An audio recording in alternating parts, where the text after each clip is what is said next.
Hello, welcome to a bonus episode of the Always Be Comedy podcast. Tim, it's one of our Friday Encore presentations, call it whatever you like. It's the great Stewart Lee. Stewart is on tour right now with Stewart Lee versus the Manwolf. Tim, I mean, is there even a ticket left? If there's a ticket left, be sure to see what was a very special show. And also, shamelessly bringing it back to us, it was a show, Tim, that he'd far be it for me to say anything positive about us in any way, but it was a show he'd worked up at ABC, we can say that. Yeah, he did lots and lots of previews of this show at the Tommyfield, which is obviously a joy. I'm looking at tour dates now. There are... Tim, that's one of the highlights. I'm going to speak on your behalf.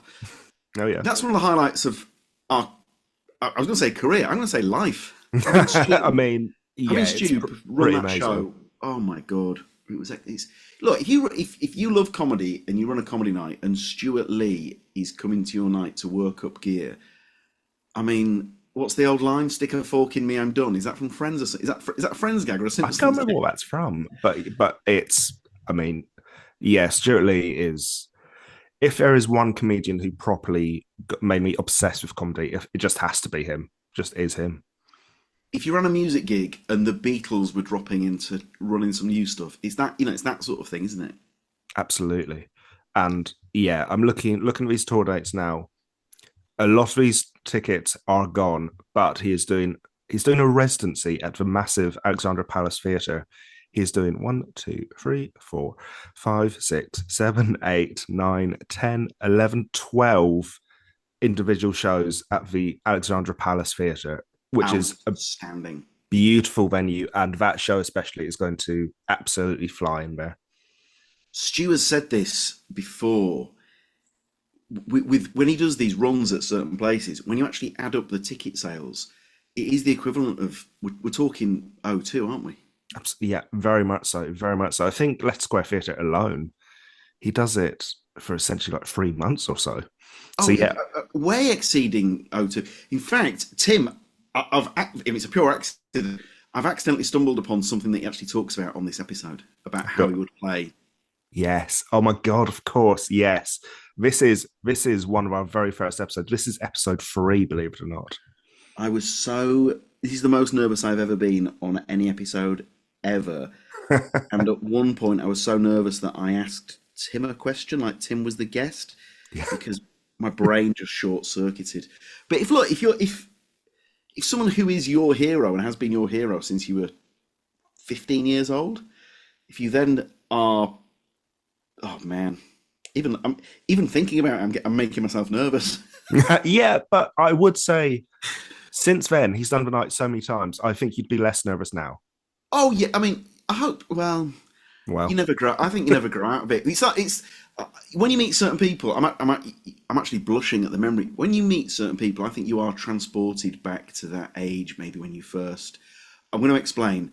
I once met John Barnes, who is a similar level of hero as Stewart Lee to me, and I was transported back to being the 7-year-old who first fell in love with football and John Barnes. And there's a picture of me with John Barnes, and I look like I've been crying, and it's because he couldn't. I didn't let him see this, but inwardly I had.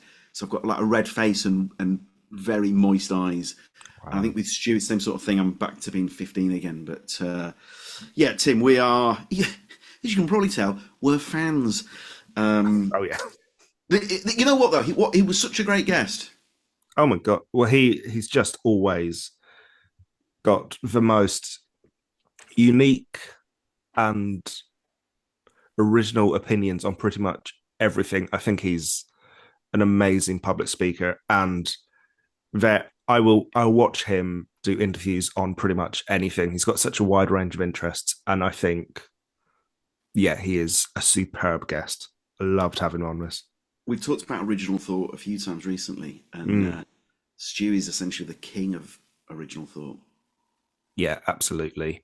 Decades into his career and never does the same thing twice. It's an amazing thing. Now, it's not just Stewart Lee who runs through gear at Always Be Comedy. I mean, that was seamless stuff. Seamless. We've got Jen Brister previewing her upcoming tour show, Reactive.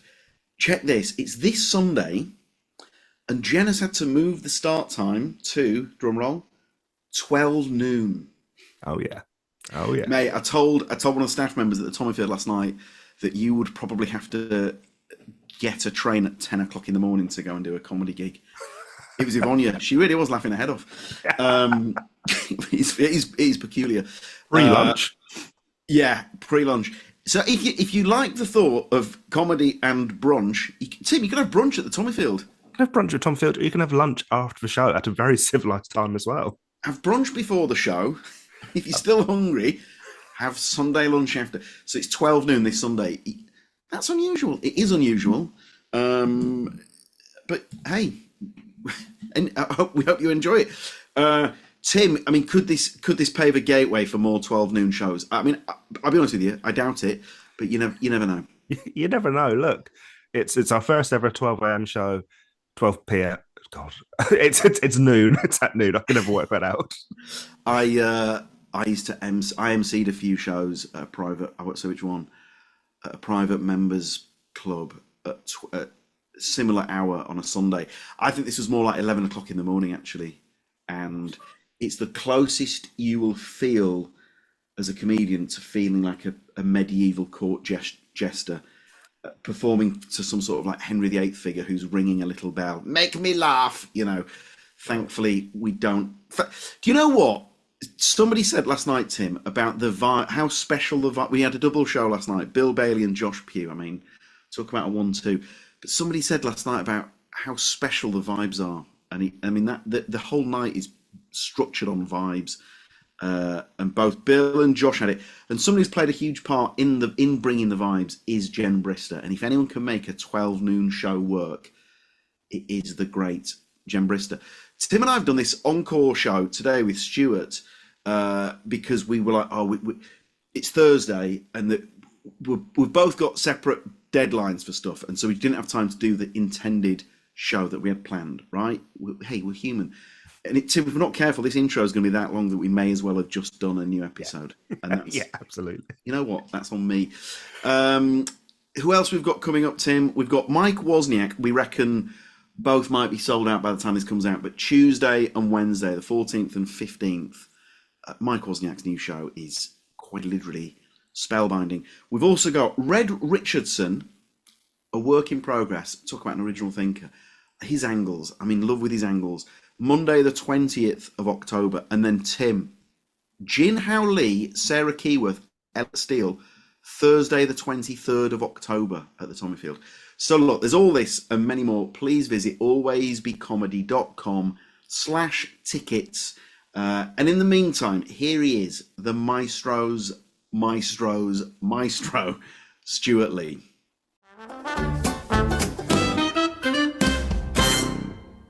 Stewart Lee, I'm going to say it, one of the greatest to ever hold a microphone, and I think that your book is, it's possibly along with Steve Martin's Born Standing Up, probably the greatest book about comedy that I've ever read and could ever read. It's really, really kind of you to say that. All I did with it really was why I wrote it. I remembered this the other day. It came up in conversation.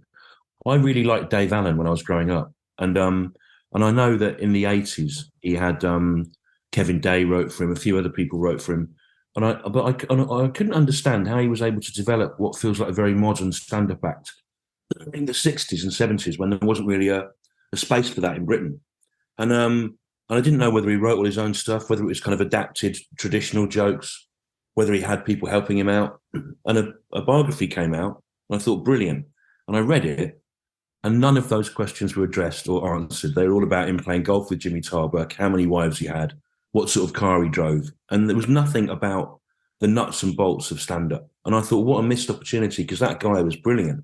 And I'd really like to have known how it worked. So I thought, right, I'm going to write one for people that are interested in comedy and other comedians about what it was like trying to put an act together, and also about the business part of it, because I just left Avalon at the time, and that was obviously very liberating. And so it was kind of I just wrote the book I'd have wanted to have read, really. But it's amazing how quickly it's not relevant now. Because, like, if I'm doing my merch after the tour, after the shows, and there's a young comedian there, and they're just starting out, I go, I can have this book, but it's irrelevant because it's pre-digital. You know, there's nothing about trying to build up 250,000 followers.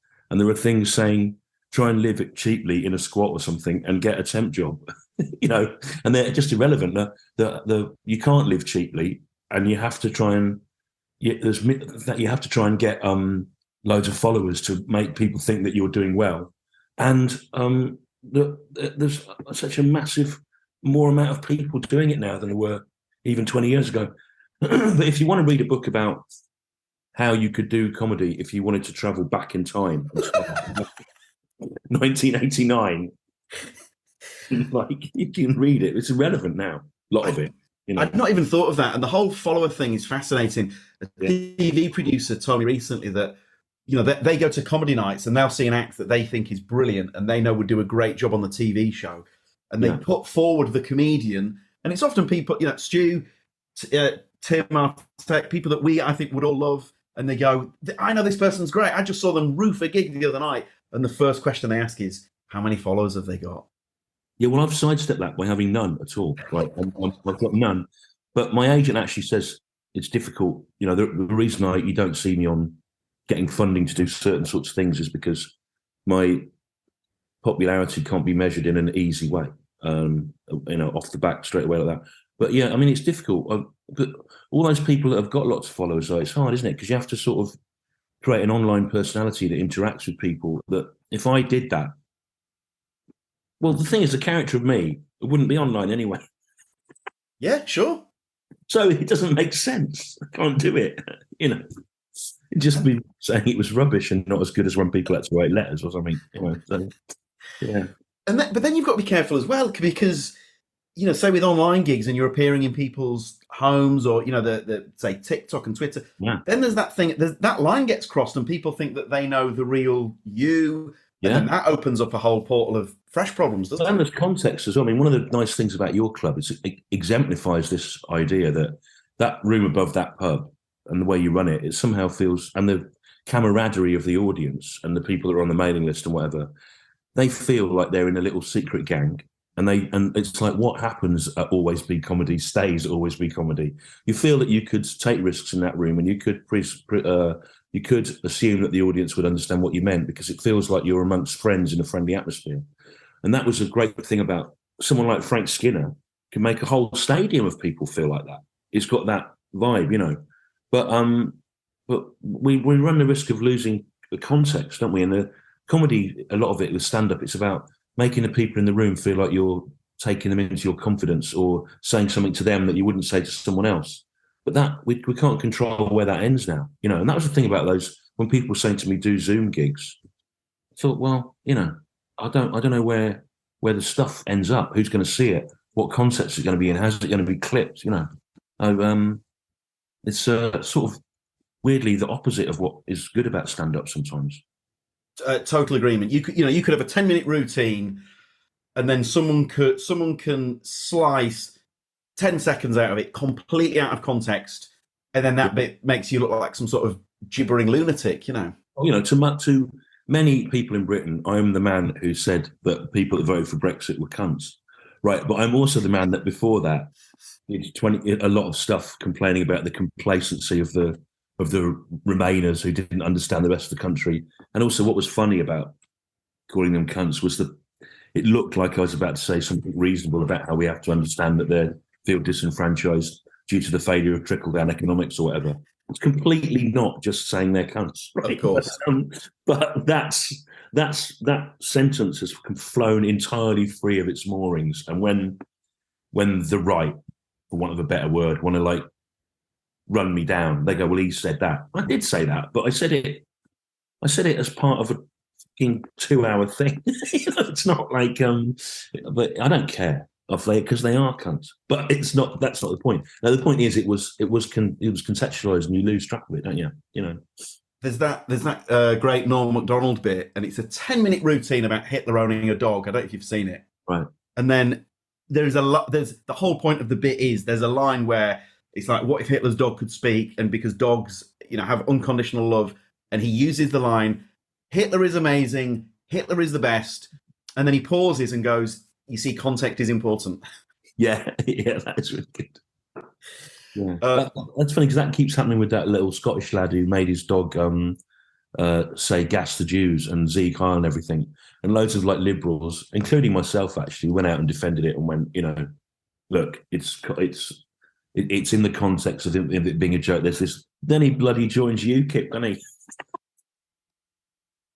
Oh God! Becomes like a candidate for UKIP. Which God! It sort of changes it, doesn't it? That changes the context of that. The twist you don't need. Well, you mentioned Always Be Comedy there. We've been very lucky to see basically. Always just such a privilege to have you down, Stu, as you well know. You know what? It's really hard for me now. I reluctantly admit to work stuff out in rooms that feel remotely normal. Because sometimes there's an expectation. Oh, he's come, and that makes it different. If it's sometimes there's a sort of resentment. Sometimes it's just awkward being around people, and that room was, it was really, really valuable to me to be able to do stuff. Actually, last time an improvisation happened about underwear that was really good. You've got a little kid that goes, haven't you? He's about 16. Yes, comes with his dad, Tim. And he said something so funny, and this whole 10 minutes came off it, and I thought, oh yeah, I'm gonna, when you reverse engineer material from something that was spontaneous, and you try, and sometimes I just couldn't get back into what had happened without that audience. It was a real just only in that room once. Do you know what I mean? I do, because then the next night, the little voice in your head's going, "Oh, they really went for it last night." Yeah. How is the tour going now that on the road? Well, I'm still in London right now. I'm doing I'm doing my 5 nights a week for 4 months at Leicester Square Theatre. Oh, yes. Christmas, and then I start in January to about May, and then I stop for about 6 months with Bridges doing stuff, and then I'll wrap it up in the spring of 2024. It's great. I mean, I've written a different kind of show to normal. It's much more. I've tried to do it a much more straightforwardly fun show. I didn't want to have to do something where I had to pretend to be depressed or angry or ill for months and months, because it really takes it out of you. And it's sort of. I also felt like kind of people that come and see me over the last few years, lots of the things that they value are being dismantled. Lots of the things that they would have hoped for, they can't have anymore. I felt like it wasn't the right time to go around attacking them for being liberals and shouting at them and making them have to endure uncomfortable 10-minute silences before there's a big payoff. I just thought they sort of deserve a laugh. You know what I mean? I've reluctantly realised that after 33 years that it's form of entertainment. But yeah, so it's easier to do as well because it's more flexible sort of show. It's got a through line to it, but I can change it around. And also, you probably felt this when the room opened again. I feel, after 2 years of not being able to do it, I feel so grateful for the people for coming out that I can't not address that at some point in the night in as sincere a way as it's possible for me to do. So, yeah, I guess what I'm saying is it's a feel-good night out for all the family, this tour. Well, absolutely. What I would say, and Tim and I, we said this to any comedian who will listen, and indeed any human being. I think it's no coincidence that the three of you are pals and known each other years, but we're so inspired by yourself, Harry Hill, Al Murray, because you've all been going, a lot. I think each of you must have been going over 30 years, or there or thereabouts. Yeah. But your enthusiasm and your passion, and tell me I'm wrong, you guys seem to be as up for it as ever. We were with Al last night, and the love is there, isn't it?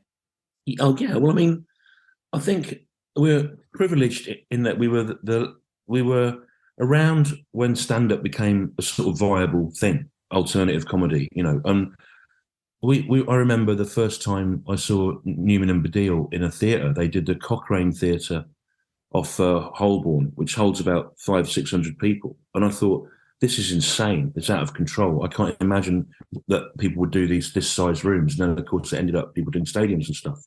So we saw it get to a point where you could do art centre tours and whatever. But we also grew up during the time where actually just being a stand-up was viable, right? You know, you could live cheap, you could do it, you get paid cash for circuit gigs, whatever. What's happening now is that people, you know, they need other stuff. They have to have social media presence. They have to cross-platform. They need other things to make it work. Or they're doing stand-up. You see this a lot. You used to see it in the States all the time, but you're seeing it more here. You kind of feel like someone's doing stand-up for a bit to have a calling card so they can get spotted to be in a sitcom or become a personality or an influencer. Whereas we actually wanted to be stand-ups, and that was all.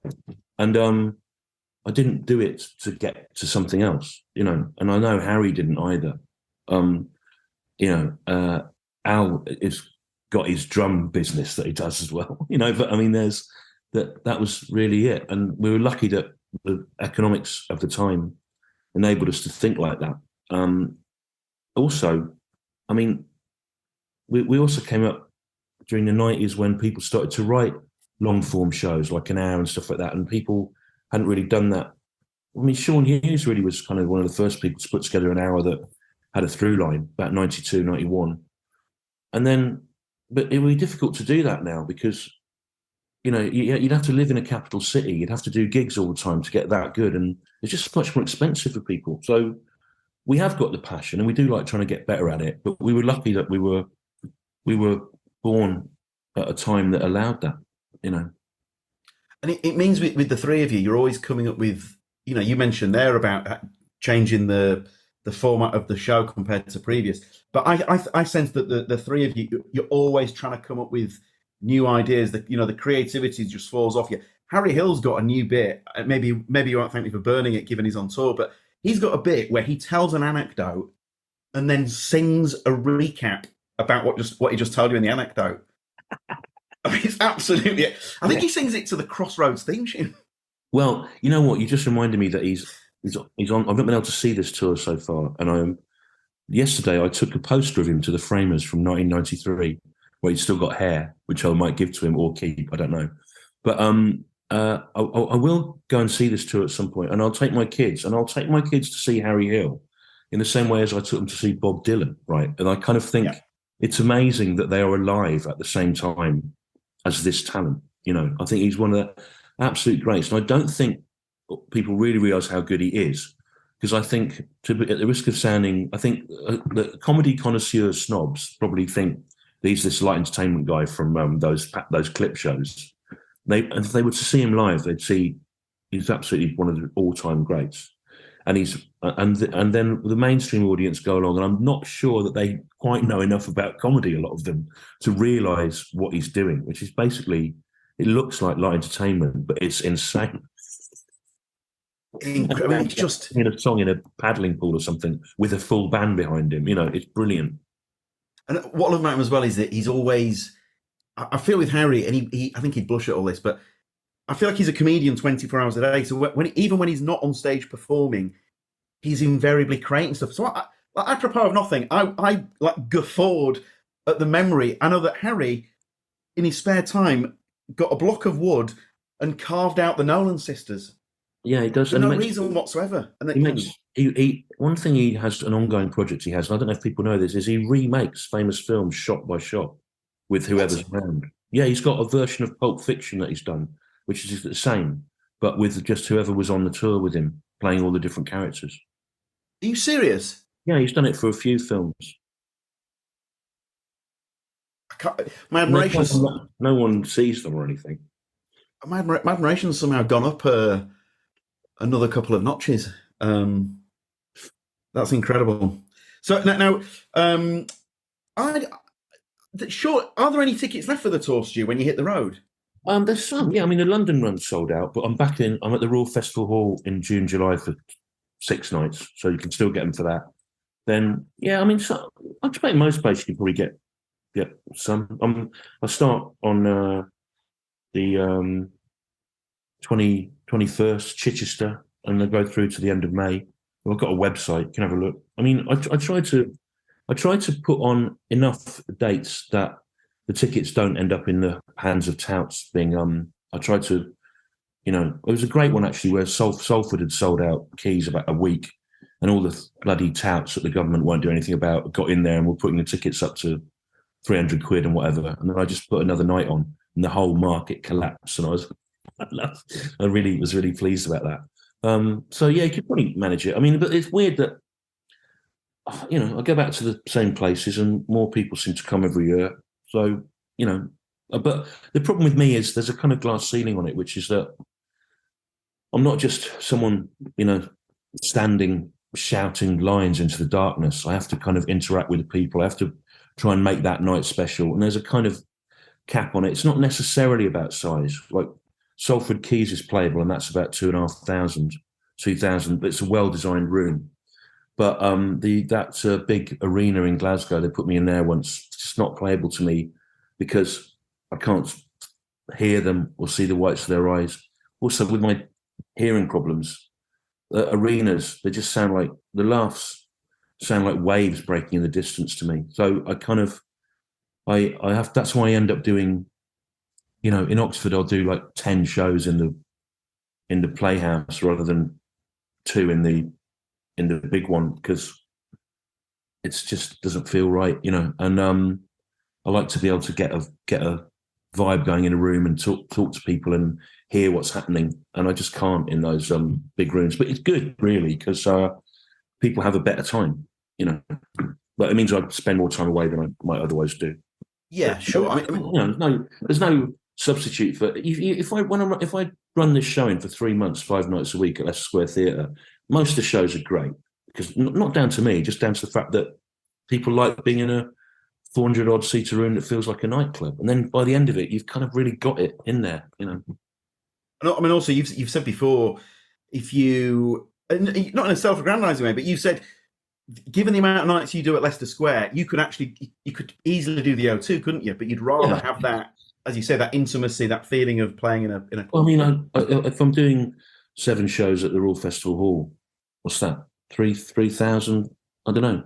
That's 20, getting on for 25,000. You know, so you could do it, but then the problem is, first of all, you end up with secondary ticketing agencies taking stuff, which I've got a real bugbear about. I think it's a political act to not play those places because culture. You try to keep your ticket prices low, like Peter Kay's done this time, to be honest, which is good of him.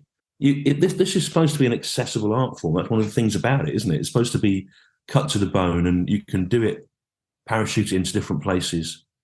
You can get all sorts of ideas from theatre and art and literature into stand-up as a Trojan horse. People go out to see comedy and they don't realise they've sometimes seen a piece of art. They certainly have with Harry. They've seen a piece of Dali-esque art, but they wouldn't go to see Dali-esque art if you told them to. They'll see him. So it's about it being cheap and accessible. And then when the touts get involved and start, you know, like tickets for Mickey Hutton going up for thousands of pounds, and it's guys that drive vans that are buying them. You know what I mean? It's unfair. So one reason to avoid those venues is that, really. And also, you know, I don't know if you've seen comedy in those. I've seen comedy in the O2, and it just doesn't work either, does it? Yeah. You know, not for me because you know, I'd have to find some way of being unhappy about being there. But I've got an idea right down the line. I've got an idea for a stadium tour where I basically want to meet head on all the problems of stadium, right? So first of all, you know, sometimes the sound's a bit out of sync because of the size of the places. Yeah. I want actual different stuff coming through speakers at the back to what's being heard at the front, right? So the laughs won't make any sense, like where they're coming. Then also, you know, you get the screen to see the people, right? I'd like to get a really tiny model of me about 2 inches high on the stage that I work somehow from underneath it. And that's filmed and projected, really massive. So to basically do things about scale, or to wear a motion capture suit like they do when they do Gollum in Lord of the Rings, so that the me that goes on the screen is about 23 years old and really like thin and good looking, when I'm me 55 in the middle, you know. So I think there's things you can do, but it's to sort of make it, like, want to have like to have all the merchandise just impossibly expensive, so no one could ever buy it. Like T-shirts, like, mind you, Dave Chappelle does that. It's got. He was selling jackets for 600 quid on his life. What? Yeah. Anyway, so to have T-shirts at like £500 or whatever, and to just make the whole experience quite awful for people and like disorientating, like and call it Stewart Lee's arena tour or whatever. So at some point I'll do that, but you can only do it once. There's no one to go back. But yeah, I'm just sort of waiting. I was really worried actually that ABBA had got there first, because I thought what ABBA were doing, I thought they were going to be at this thing in the docks in East London, but wearing motion capture suits that made them look young on the screens. And when I got up really early and I bought a ticket for that, because I wanted to know that they hadn't got there first. And I went into school and said to one of the mums, I can't believe it. I just got up and I've just managed to get tickets for ABBA. I thought they'd be sold out. And she goes, it's just robots. They're not there. It's just projections. I went, oh, really? I thought they were there. But it was great anyway. But it wasn't what I'm trying to do. It was different. So, yeah. This thing where ABBA are three-dimensional holograms. It's brilliant. I'm taking my wife off the back of your recommendation. Oh, it's absolutely superb. You'd have to have a heart of stone not to. It's absolutely fantastic. If we imagine that Stewart Lee was curating Stewart Lee's fantasy comedy gig, now the first question is one that, I'll be honest with you, it's hanging on by a thread, because 9 out of 10 times people are going, I have no pre-gig rituals. But the reason I ask it is because I've got way too many. Do you have any pre-gig rituals, Stu? Not really, no. I mean, I don't. What I try to do is kind of arrive in a good mood and go on stage in the same. I try to make it feel like as little as possible has happened between going on.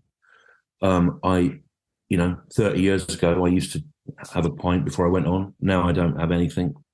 If I'm doing new material, I might have a glass of wine, because sometimes the false confidence means you get over the edge with things that you wouldn't.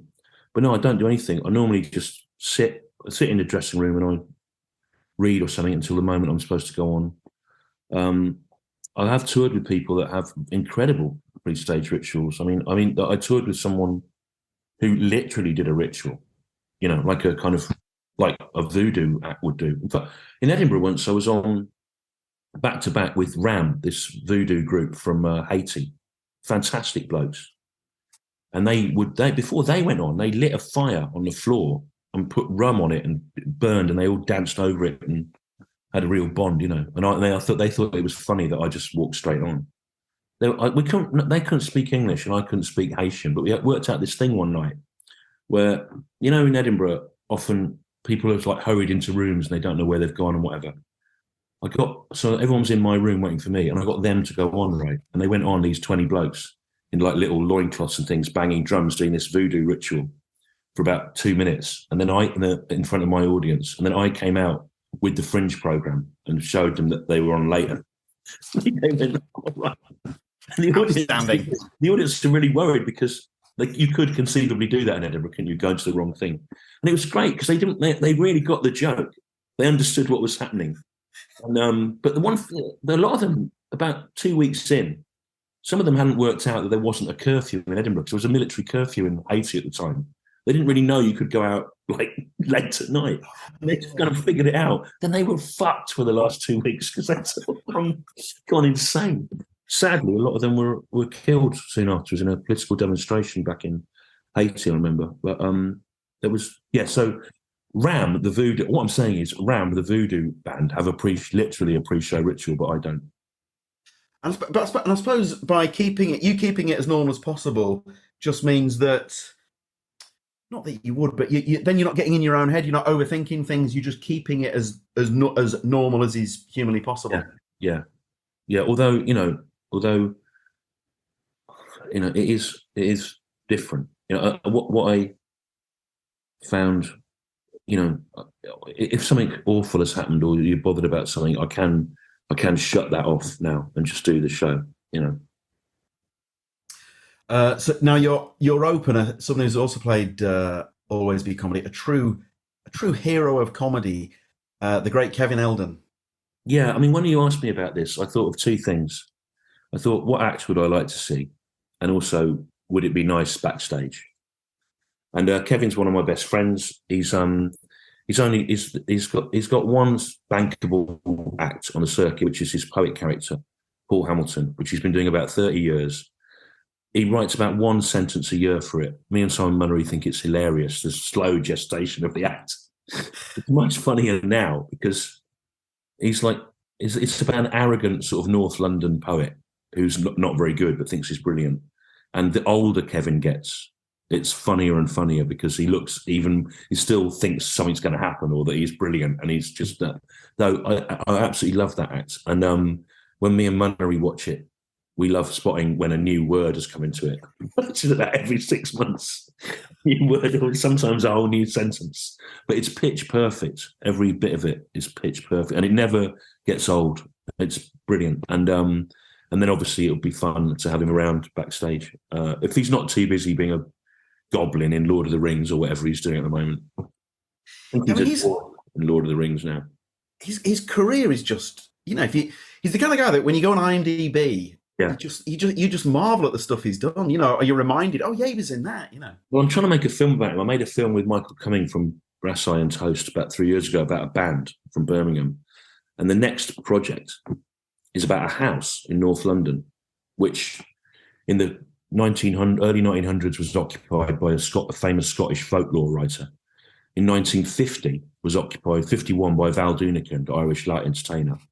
In the 80s by a succession of Australian punk and indie bands. And then in the noughties by Kevin Eldon. And I really want to make a film where you have an excuse to show, the idea is this, everyone in this house is influenced in some way by Val Doonican, both in the past and the future. Yeah. Really, what would be so amazing is any succession of clips of all the things Kevin Eldon's been in and all the people he's been next to. It's like a sort of Zelig-like figure that passes through 30 years of British entertainment. But obviously the clips are impossibly expensive. That's the problem with trying to raise money to do this one. Because with Kevin, you'd need clips from Hollywood films. You'd need clips from sitcoms made by all different companies. You'd need clips from, he just turned up as the grieving father of a murdered woman in some police procedural drama the other day. It's becoming insane how he just zips up in all these things.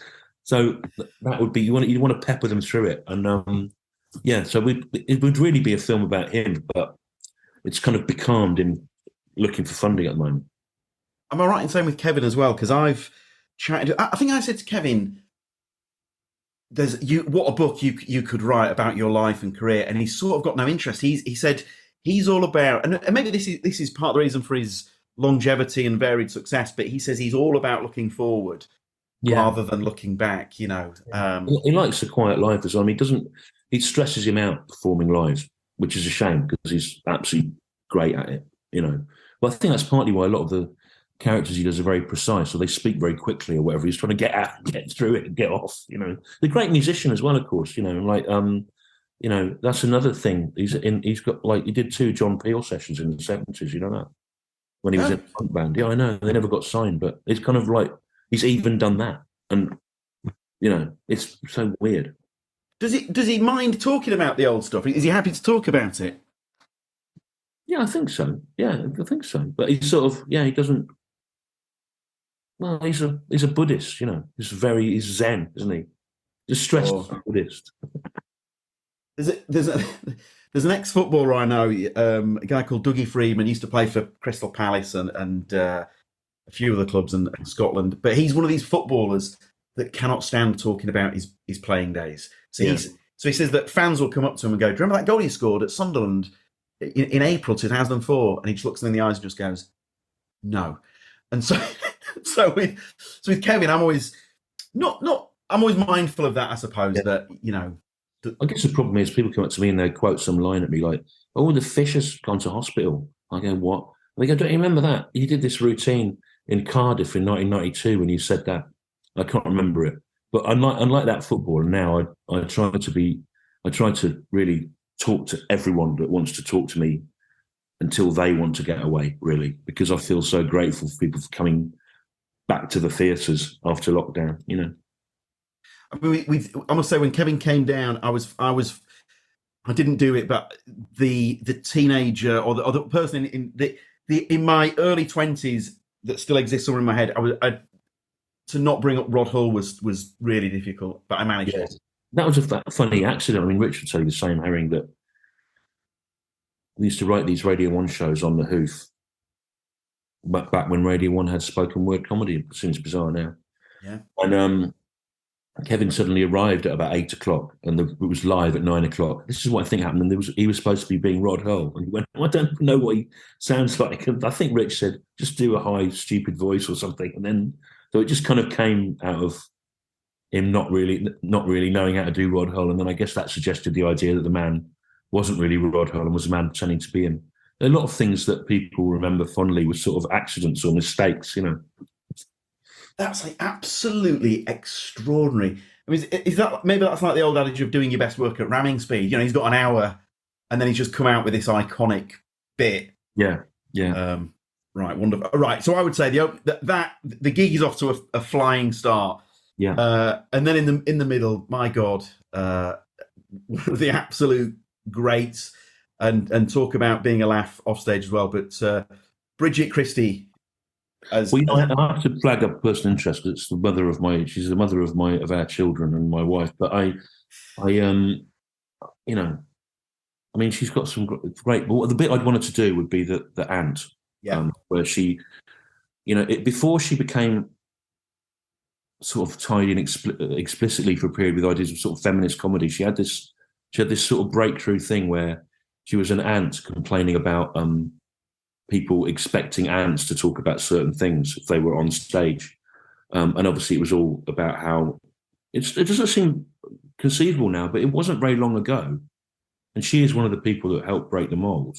Other women have been beavering away for years, like trying to get women to be just taken on their own terms. And there was still this kind of feeling you could only have one woman on a bill, and there'd be a sort of feeling of, oh God, you know, from the compare or whatever.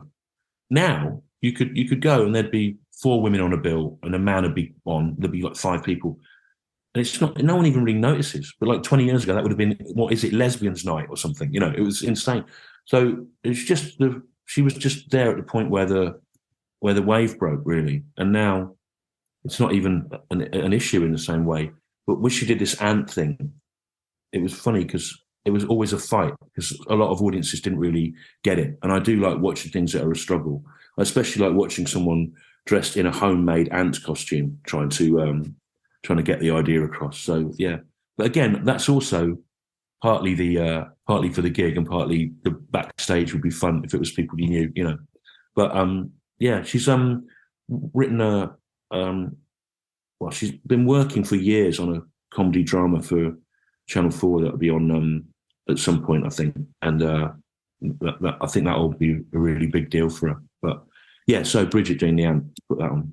What is that? What is the Channel 4 show? Because when that was announced, I think what spoke volumes was the reaction of the comedy circuit, the outpouring of goodwill towards Bridget. I mean, she's such a beloved person on the. I see that. Comedy. I mean, she was unlucky in a lot of ways. Like when she won the Perrier, you know, or whatever it was called then, the BBC wanted to do a series, and then whoever was in charge changed.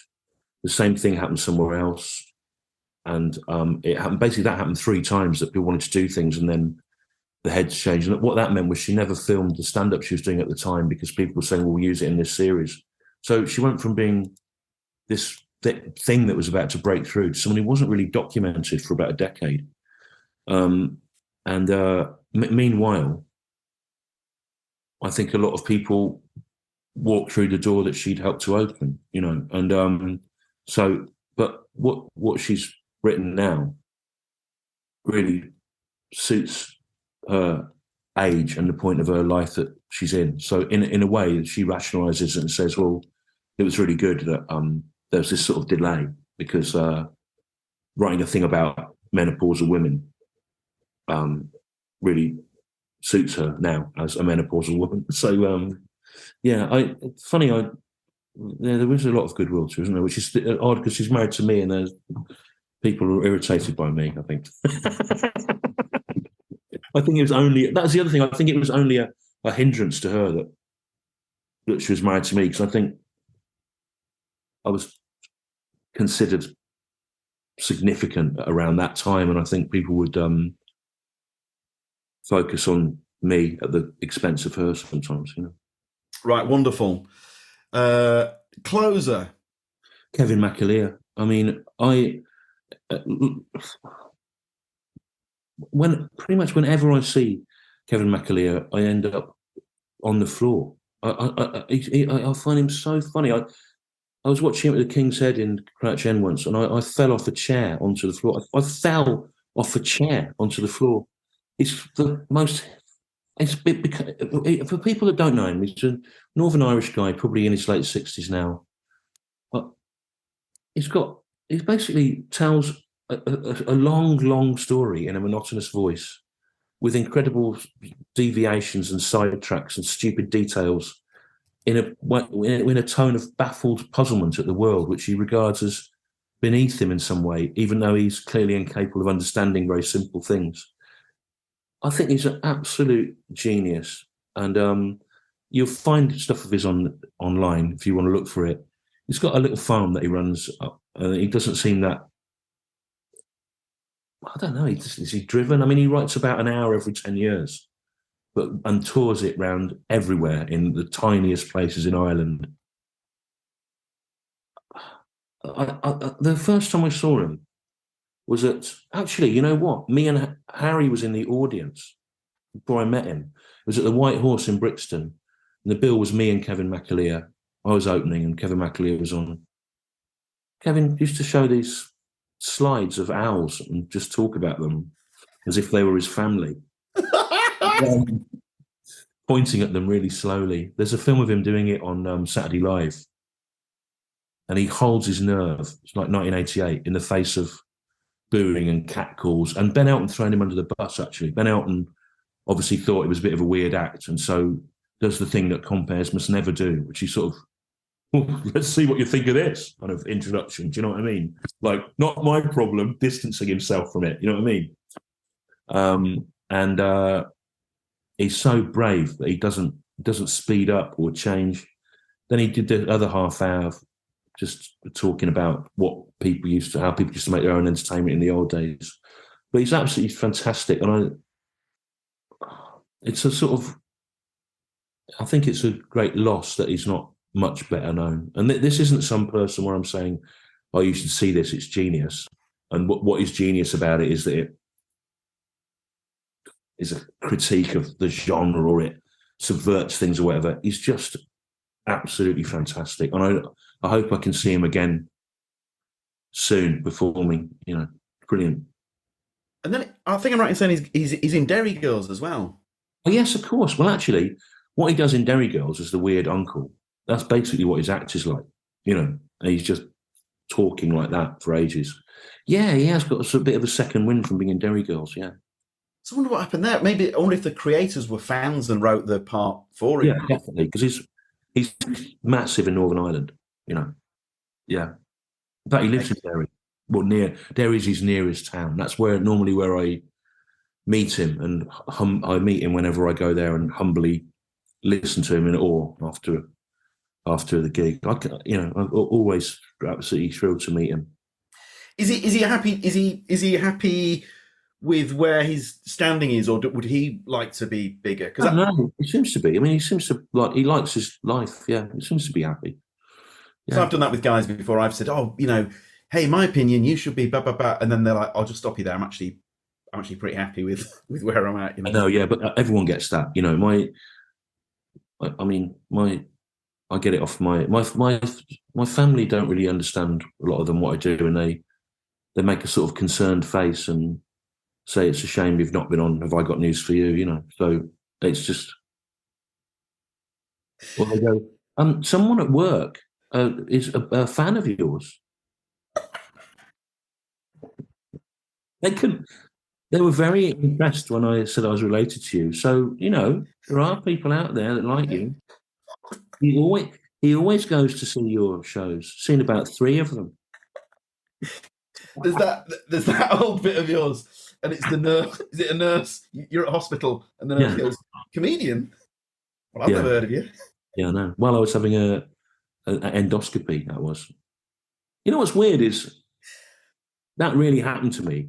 And then I saw, and I talked about it on stage. And then I saw Gervais saying it happened to him in an interview. I thought, is he fucking doing like my bits as if they were his own life now? It's weird. Might have happened to him, although people would have known who he was, wouldn't they?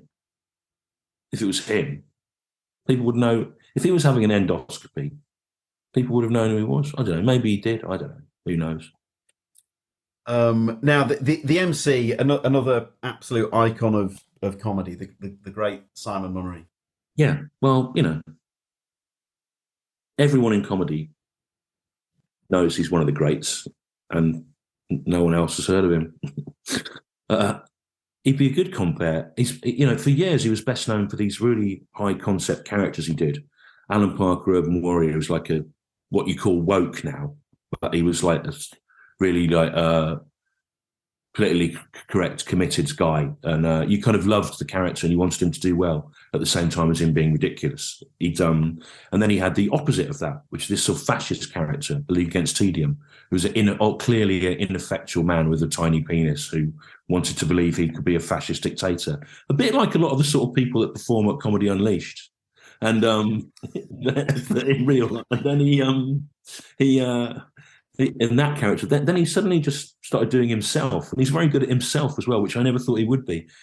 He sort of just did himself, just chatting about things. And he's a very personable, likable sort of character on stage who can effortlessly run a room despite not appearing to have any status. And of course, if you've ever had him, you just have to, you can sit there and listen to him telling his stories about things that have happened to him. And he's also rather like Barry Cryer, weirdly, and you wouldn't have thought he's someone that knows a lot of jokes and can tell them really well.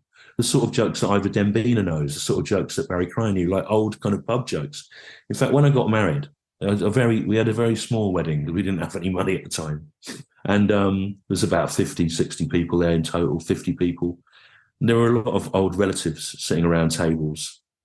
And Munnery would come up to them and he'd go, if you could buy me a drink, I'll tell you a joke. And they think they were being scammed in some way, but they'd do it.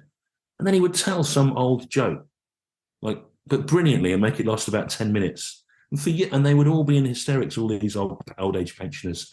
They were all coming up to me for years afterwards saying how it was the best thing about the day that this bloke came up and did a joke for a drink or whatever. I still get it from them. Who was that hilarious man? So he's a great character to have around, and he feels like a sort of legendary figure, and we're very lucky to know him. And he's always great company as well. So that's sort of what I think, as well as that being a good bill, just being backstage with those people would be just a fantastic, lovely night. Well, there's a bit in the book that you mentioned, an old bit of Munnery's. I don't know if it was just an idea or if he actually did it, but was it the letters TNUC backwards? Yeah. What happened was it was in when he used to do this live show called Club South Houston that well, you know what? I was a hanger-on of it. I sometimes get called one of the people that help run it or whatever, but I just wanted to be around this world that he'd created of this mad dictator doing these shows, and he got this gauze and he wrote "cunt" backwards in it, and then he got Martin Sohn from The Greatest Show on Legs who's a great inventor of mad props. He built a big, massive box behind it, black box, and he put a really powerful flash gun, like a photographer would use for a fashion shoot, inside it. And then if anyone heckled, this was shot at the audience. And obviously what it did was it burned the word "cunt" into the retina of your eye. And when you shut your eyes, the word "cunt" would appear in your eyelids so every time you shut your eyes for half an hour, you'd see the word. I mean, what a genius thing to have thought of. The anti-heckling device it's called, I think. I mean, that is just, that is mind-blowing. To have the idea is extraordinary, but to actually pull it off and make it work is... Yeah, no, it was great. I was very, very happy on the circuit from about 89 to 95 when all these sorts of things were happening, and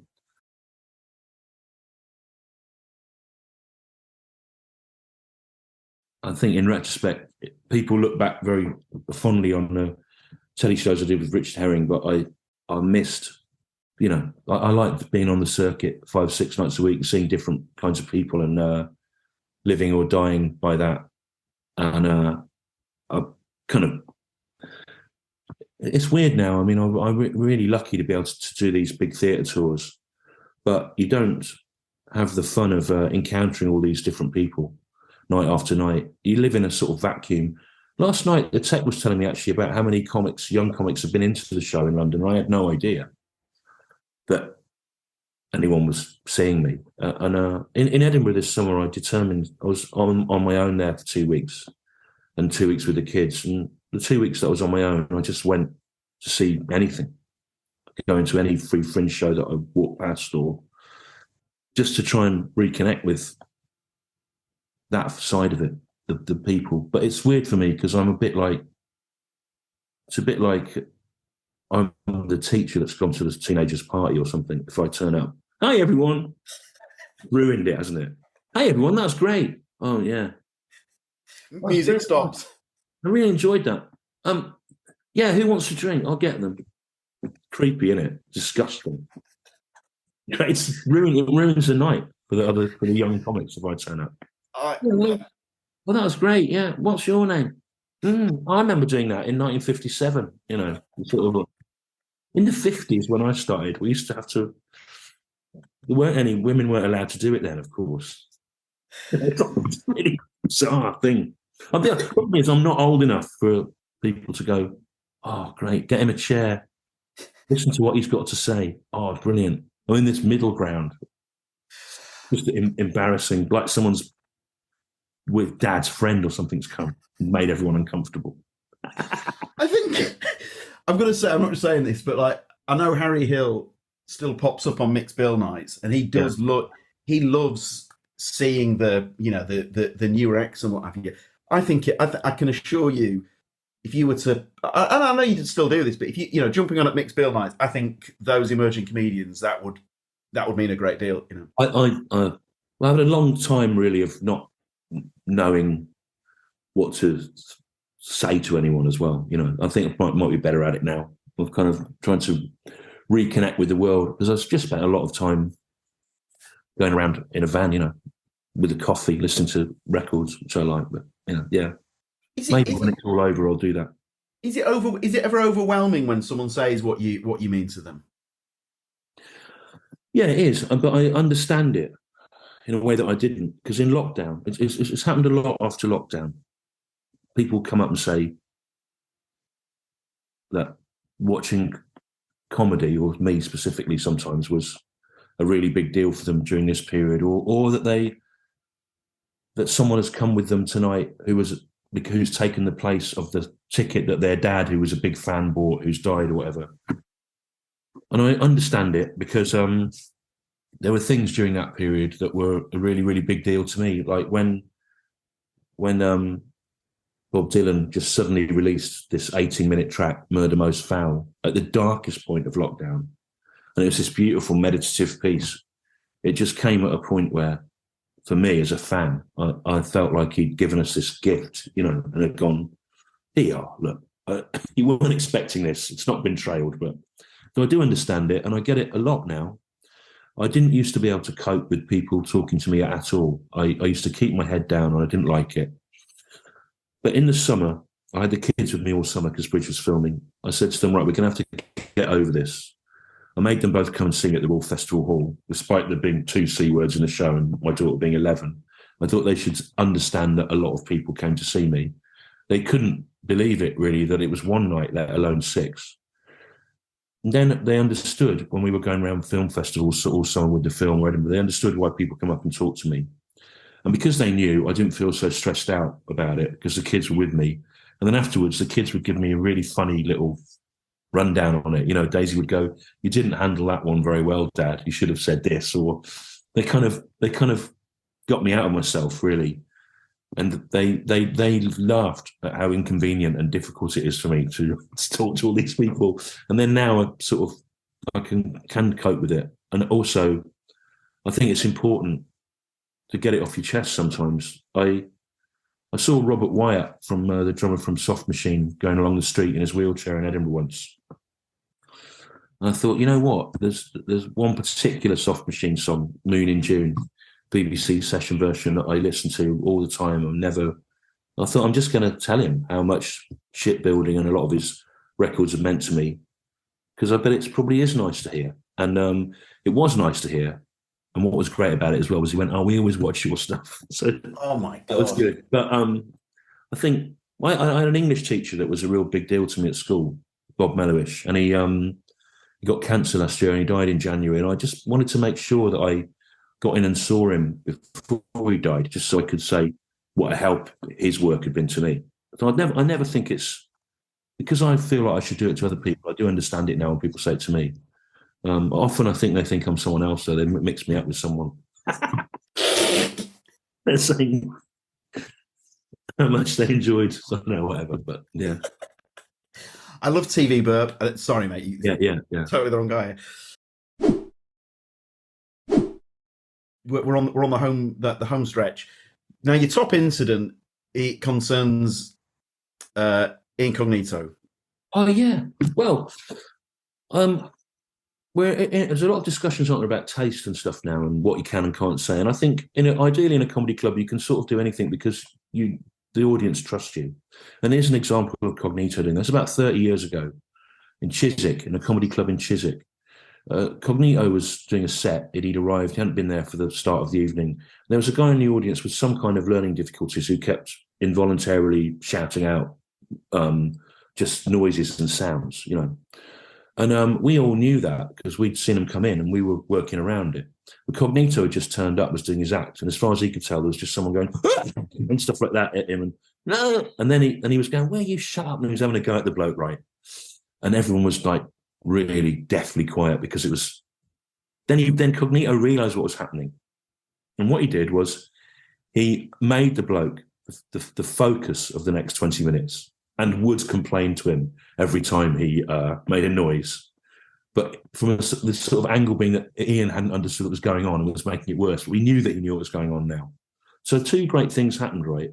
Which was he saved the night, but also that person was made the centre of attention in a way that they obviously really liked, which in a way that wouldn't happen to them normally. Their disability was foregrounded and Ian played it in such a way as the guy had the higher status. And he was the guy fucking up. Cognito, by not reading the room properly. So it was a really, really life-affirming thing to see. It was also something that no one would ever think could happen. And it played against the rules of how we feel people should be treated, but it was inclusive and a really brilliant thing to see. And I've taken that, when something like that has happened to me, I always remember Cognito doing it. I used to have a bit in one of the tours where I needed someone on the front row to read something back to me. And I jumped down. And normally people would struggle to read it, or might even deliberately made it a little bit small so that it would be hard, you know, and then you could interact with them. And almost going, "I can't read it." I was going, "Why can't you read it? You've just got to read this out. The whole show's grinding to a halt." It was in Leicester. She goes, "I'm registered blind." Whoa, audience. I went, "Well, don't sit in the front row if you're blind, because you might be asked to do something. And it's going to mess the whole night up, isn't it?"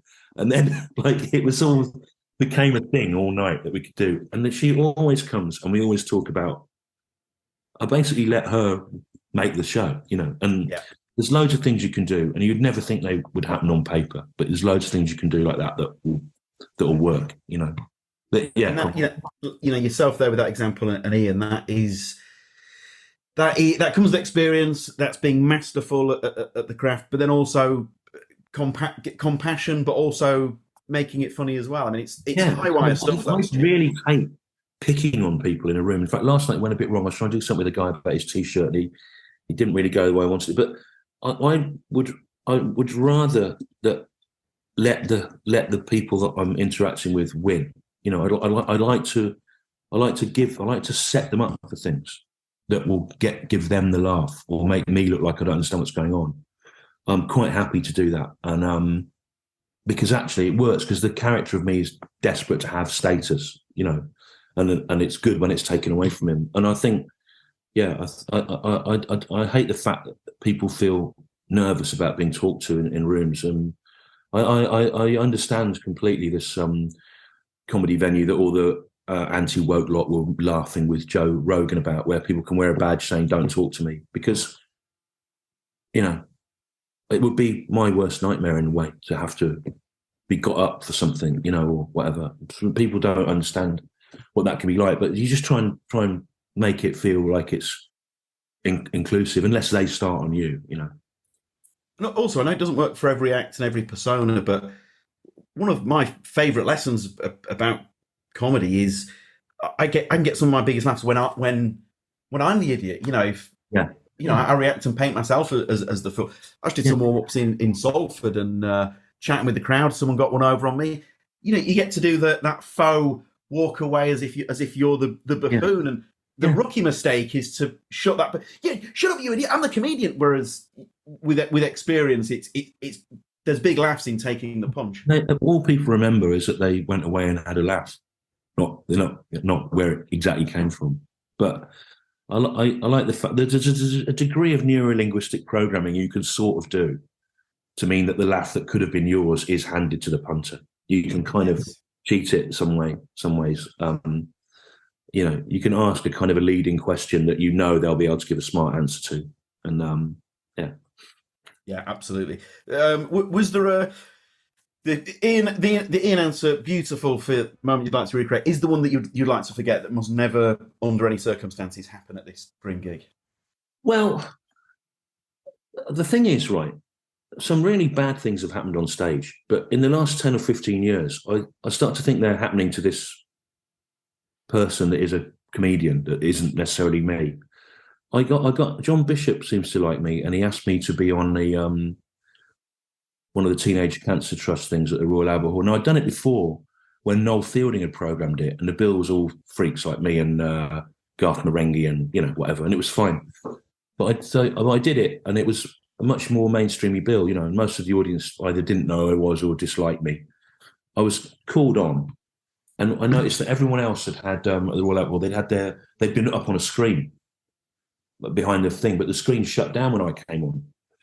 And I wasn't being projected. So instead of doing my acts, I went, it's just a problem, because I just noticed everyone else has had the thing put up on the screen and you're not filming me. I don't know why that is. Because, of course, if it had been my crowd, people would have thought that was really funny. And also, it is really funny to go on at the Royal Albert Hall and instead of doing your act, just start moaning about the coverage, isn't it? I mean, that's obviously unless you think the person is insane, that's obviously a joke, right? To not do your stuff. And I was going, I don't really know why I've done this anyway. I don't even like Roger Daltrey. He votes for UKIP and that's going to ram the NHS. So that's worse, isn't it, than cancer research? If you want cancer to be cured, you don't vote UKIP. It doesn't make any sense. Why am I even here? Why am I not being filmed? And people were getting really annoyed about it, and that. Then I thought I'd better do my act. Just fucking absolutely died to silence at the Royal Albert Hall. On a night of such goodwill towards everyone. So everyone had gone really well, and John Bishop created such a nice atmosphere. But I remember about 10 minutes in thinking, this is absolutely fascinating to be going to silence at the Royal Albert Hall. I sort of felt like I was above looking at me, and I thought, well, that is what would happen to him. If he was on this bill, that's what he's just done is what he would do. And what's happening to him is what would happen to him. So actually, in a way, I've played a blinder. Yeah, and that's the most perfect outcome for the persona, isn't it? Yeah, but the actual feeling of 4,500 people not laughing at the Royal Albert Hall was pretty awful. But conceptually, it was pretty good. Conceptually perfect. Now, after a gig, I don't know about you, the adrenaline, I still have problems with that in terms of winding down. How do you wind down? No, I can't. And I realise it's been 33 years of it, and it's doing my head in. If you drink, you go to sleep, but badly. If you don't go to sleep. The adrenaline is as good after a good gig as a bad gig. It's too late to go for a run or a cycle and work it off. So, but that said, I've watched a lot of good films between 11 and 2 in the morning over the years, But yeah, it's a terrible, terrible occupational hazard, and it must take years off our lives. No one understands what it's like to be jerked awake at the point where everyone else is starting to go to sleep in a way that you can never. I don't know. I remember Sean Locke talking about it. He said that he always had a warm bath afterwards, and that at one point he toured in a camper van that he used to just park in the car parks of the venues, even if he had got a hotel room, so he could sleep in the same bed. And I think it's just a thing. I think it's the worst thing about doing this. And of course, when you're a kid, you think, wow, it'd be great. When I'm a grown up, I'll be able to stay up all night if I want. So I do it every night. It's awful. The lack of being able to go to sleep, mad.